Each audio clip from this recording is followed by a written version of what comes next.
the one thing you saw that still defies logic? When I was a kid, my parents were always out the door before the sun was fully up, both rushing to their jobs. They'd drop me off at my grandmother's apartment, where I'd eat breakfast, usually a bowl of oatmeal or some toast with butter, and then head to school. Her place was small but warm, with the smell of coffee and old furniture, always lingering. She'd tell me stories or nag me about my homework while I ate, her voice carrying that gentle, familiar weight. That routine was my mornings until my junior year of high school, when she passed away. After that, things changed. I started going straight home after school, no more detours to her place. Our apartment wasn't much, just a modest third-floor unit in an old building. You walked in, and the living room opened up right in front of you, with the dining area to the right, the kitchen door straight ahead, and a short hallway leading to 2 bedrooms. Mine and my parents'. The windows were these narrow, creaky casement ones with metal screens. Not the kind you could easily climb through, especially not 3 stories up. There was no other way in or out, just the front door. I'd usually get home around 3:30, drop my bag, and settle in until my parents got back for work hours later. Around that time, my mom started noticing something odd. She'd come home exhausted from her shift and find a receiver of the old corded phone, the push-button kind from the 80s, sitting on her bedside table, off its base. Not just slightly askew, but completely off, like someone had picked it up and left it there. She'd swear up and down that it was fine when she left for work in the morning, so she started pointing the finger at me. "You must have been using it, David," she'd say, her tone half annoyed, half confused. I wasn't. I had no reason to touch her phone. My friends and I mostly texted or met up in person.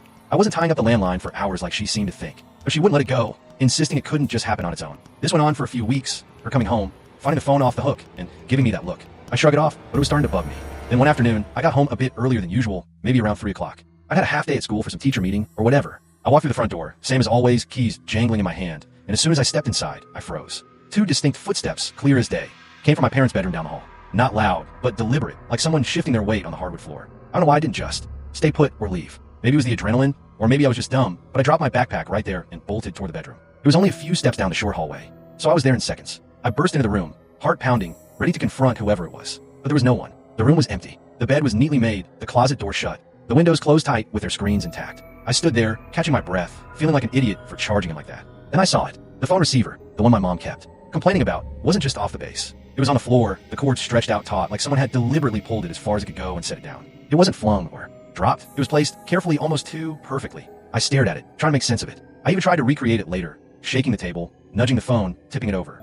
Nothing worked. The receiver would either stay put or fall onto the table, maybe next to it if I really tried. The only way to get it to land like that, stretched out on the floor, was to pick it up, extend the cord, and hold it in place for a second. No accident could have done that. I picked up the receiver, hung it back on the base, and the second I did, the phone rang, sharp and loud in the quiet room. I jumped a little, then answered it. It was my dad. "David, what's wrong?" he asked, his voice tight with worry. I frowned. "What do you mean? I just got home." He paused, and said he called just a few minutes earlier, right before I walked in apparently.